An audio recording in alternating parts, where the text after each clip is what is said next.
étudiants en vitesse de croisière. Et au fond de nous-mêmes, on se dit, quel sacré monteur que nous sommes. Jamais on aura les 500 étudiants, mais c'était pour gouverner nos camarades. En 2003, on avait démarré avec 40 étudiants. Aujourd'hui, nous sommes en train de fêter notre 10e anniversaire. Nous sommes à 3500 étudiants. C'est une catastrophe pour la chose publique. Ça nous fait très très mal au cœur de voir que cette belle chose qui nous a servi tous ici, aujourd'hui, elle est en panne. Et dès le moment où elle est en panne, les parents, d'une façon très égoïste, essaient d'aller voir le moins mauvais des privés.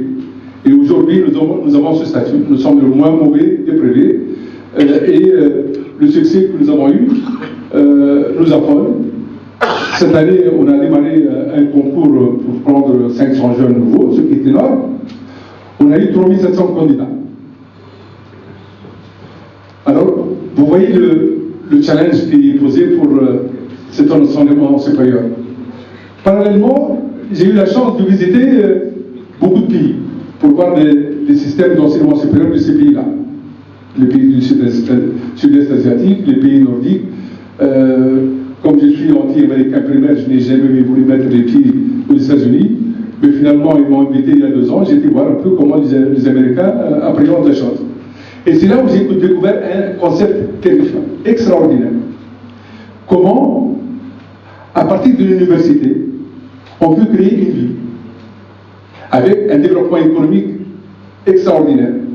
Certainement, vous connaissez l'université de Davis en agriculture, et vous allez voir le désert qui est autour de Davis, c'est ce qu'il est devenu comme étant un espace de très grande richesse. Et en revenant, je me suis dit, mais c'est ça? Qu'est-ce qu'ils ont de plus que nous? On n'a qu'à y aller. Et j'ai commencé à voir quelles sont les expériences en Europe qui se font de cette manière. J'ai trouvé nos amis belges. Ils ont créé une université à Louvain-la-Neuve sur 1000 hectares de betteraves. Louvain-la-Neuve, elle est dans la banlieue proche de Bruxelles, et le train arrive au-dessous du rectorat, et j'ai vu une ville qui était 20 000 étudiants. Une ville pléthore, bien conçue, bien faite, qui fait rêver les jeunes, avec des espaces extraordinaires. Et finalement, je me suis dit, mais qu'est-ce qu'il faut? Au lieu que je sois flanqué dans une zone industrielle à gratter quelques mètres carrés pour pouvoir monter le campus et monter en hauteur, pourquoi ne pas aller chercher un bel espace qui serait vraiment l'espace idéal pour pouvoir imaginer un campus? Moi, je suis de l'Ouest, mais du centre de l'Ouest. Je suis de la région la plus pauvre de la Tunisie. Cette région s'appelle Makta, le Daria. Le président de la République est venu nous gouverner en disant qu'il ne peut pas nous donner soit la chaussure, soit la chaussette. Il a oublié tout simplement que nous, on n'utilise ni la chaussure ni la chaussette. On marche pieds nus, et qu'avec ça, on vivait très bien, sauf depuis l'indépendance, où on a fait de cette région qui était un petit havre de paix et de richesse, c'est devenu la région la plus pauvre. J'aurais pu aller penser faire ce projet comme tout le monde pense dans son village. Ce serait une faute très grave. Ce projet ne peut avoir lieu qu'à la proximité du Grand Tunis, parce que c'est là où il y a le client. Et moi, je l'imaginais comme étant un peu haussé par rapport à Paris, où un train rapide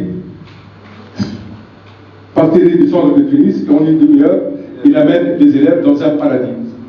Et Ouattara, c'est un paradis. Dieu, lorsqu'il décrivait le paradis, il était en train de concevoir Ouattara.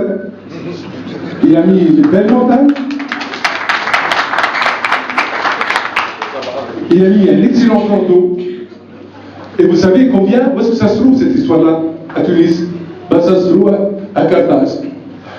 Et vous connaissez quel est le prix du mètre carré de terrain sur cette terre. Pour avoir de la hauteur et avoir un plan d'eau, les gens payent des fortunes extraordinaires. Alors que nous les avons à côté de nous. Et j'ai imaginé donc comment créer cette ville. 20 000 étudiants, on les a. Même, je ne c'est la réalité.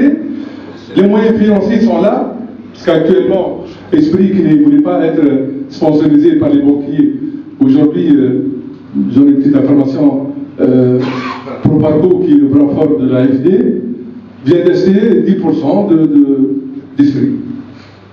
Pourquoi Proparco, le ministère financier des Finances, vient acheter 10% d'Esprit? C'est parce qu'ils ont vu qu'il y a des Tunisiens qui ont de l'expertise et capables de pouvoir faire de l'ingénierie de formation à très haut niveau.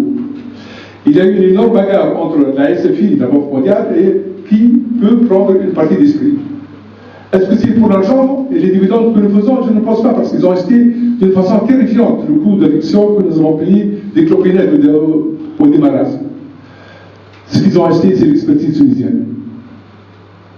Et ils demandent à cette équipe de partir ailleurs que de la Tunisie pour pouvoir monter d'autres projets pour l'Afrique subsaharienne, qui est aujourd'hui aux abois. Toute l'Afrique subsaharienne n'arrive pas à avoir un enseignement supérieur assez consistant pour pouvoir le permettre de développer tout le pays. Et toute l'Afrique subsaharienne aujourd'hui, elle est emprisonnée et elle n'a plus la possibilité de partir en dehors de l'Afrique. Je m'explique. Aujourd'hui, pour pouvoir partir en France, envoyer son fils en France, étudier, et l'enseignement est gratuit. Et bien que pour vivre une année, il n'y a pas moins de 1 000 euros par mois. Et ce 1 000 euros par mois, ben, c'est les 5 années d'études d'Esprit. Avec, cette fois-ci, une reconnaissance internationale du niveau que nous faisons, puisque aujourd'hui nous sommes à la veille de nous inscrire à la commission d'études d'ingénieurs comme une accréditation internationale. Donc nos diplômes vont être reconnus en Europe, et ils sont déjà reconnus, puisque une bonne partie de nos diplômés parlent. Alors je m'étais dit, si jamais je trouve des hommes et des femmes dans cette région qui peuvent se bagarrer, la société civile surtout, pour qu'on puisse faire de Médésargues un paradis, moi je sais que j'ai toute ma vie œuvré pour aller en enfer, parce que dans certaines gueules que je ne peux pas voir au paradis, eh ben, j'essaierai de les aider pour pouvoir y envoyer. Voilà, c'est mon rêve, et je vous assure que c'est un rêve à yeux ouverts. C'est pas quelque chose qui vient de l'heure, et on peut le faire, et ce projet c'est une 50aine d'années, comme le nouvel honneur. Et des moyens financiers échelonnés, et un partenariat public-privé sans faille. Ça veut dire quoi? Qu'est-ce qu'on exige pour que ce projet soit affronté? C'est qu'on soit au maximum à une demi-heure du centre de tennis par très rapide. Je pense que le train maintenant il est là. Et on nous a dit qu'il fait 150 km/h. Si c'est vrai, c'est donc réalisable. Maintenant, il va falloir qu'il soit fréquent pour qu'il puisse relier Tunis à cette région-là. Et si jamais on crée cet espace dans ces belles montagnes, pour ne pas attaquer les plaines, il faut laisser les plaines pour l'agriculture, sur ces montagnes, en respectant l'environnement, ces belles forêts, en construisant de telle façon que lorsque les jeunes arrivent, trouvent cet espace fantastique, ben, il n'y a pas que les jeunes qui vont venir y rêver. Les adultes vont venir les week-ends pour pouvoir y passer d'excellents moments. C'est ce que j'ai constaté à Louvain-la-Neuve.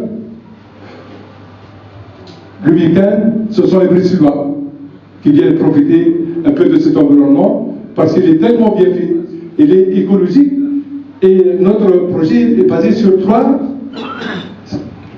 grandes composantes. La première composante, c'est l'agriculture. C'est une agriculture moderne où la technologie doit donner le maximum pour que ces terres ne produisent pas ce que c'est une ville qui doit produire sa propre énergie, les énergies renouvelables, qui sont devenues aujourd'hui un enjeu fondamental et capital pour les pays qui sont brûlés par le soleil. Donc nous devons avoir un département où la recherche, développement et innovation dans ce secteur soit la recherche de pointe. Et le dernier point, c'est les nouvelles technologies. Vous savez qu'aujourd'hui, les nouvelles technologies, vous n'aurez plus de portable d'ici peu. C'est terminé, hein. C'est une technologie qui est en train de couler.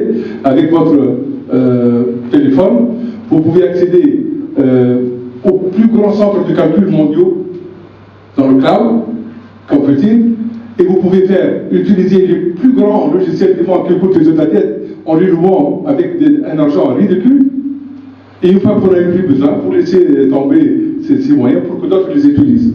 Alors ces grands clusters, où est-ce qu'ils se trouvent? Eh bien, ils se trouvent dans les pays qui ont l'énergie la moins chère. Parce qu'ils demandent beaucoup d'énergie pour fonctionner, et lorsqu'ils fonctionnent 24 heures sur 24 heures, ils chauffent terriblement, et c'est l'énergie, pour pouvoir dire, qui coûte le plus cher, et non pas l'informatique. Ben, la Tunisie a ses atouts. Actuellement, il y a une équipe française de France Télécom qui essaie de voir un peu si la Tunisie pourrait devenir justement comme une destination. Voilà le niveau que nous devons mettre aujourd'hui, c'est une barre très très haute. Nous ne devons pas aujourd'hui rater le coche. Le monde est en train de bouger très rapidement.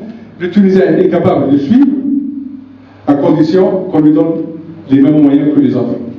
Alors ces moyens, ils sont dans le privé, mais c'est seulement dans le public. Il ne faudrait plus que le public diabolise le privé et le voit tout le temps comme étant un loup caché derrière la forêt pour pouvoir bouffer l'argent du public. S'il n'y a pas ce partenariat public-privé, ben, tout le monde va perdre. Et c'est la Tunisie que nous aimons tous et que nous allons laisser en héritage pour nos enfants. Et ces enfants, je suis sûr qu'ils vont nous insulter de tous les noms. Et moi, j'accepte l'insulte, puisqu'aujourd'hui, s'il y a problème, c'est notre activité, c'est notre faute. On n'a pas été à la hauteur de la mission que nous avons confiée. Et j'espère me racheter s'il y a encore temps et que je peux encore espérer pour pouvoir laisser quelque chose d'honorable. Merci de votre patience.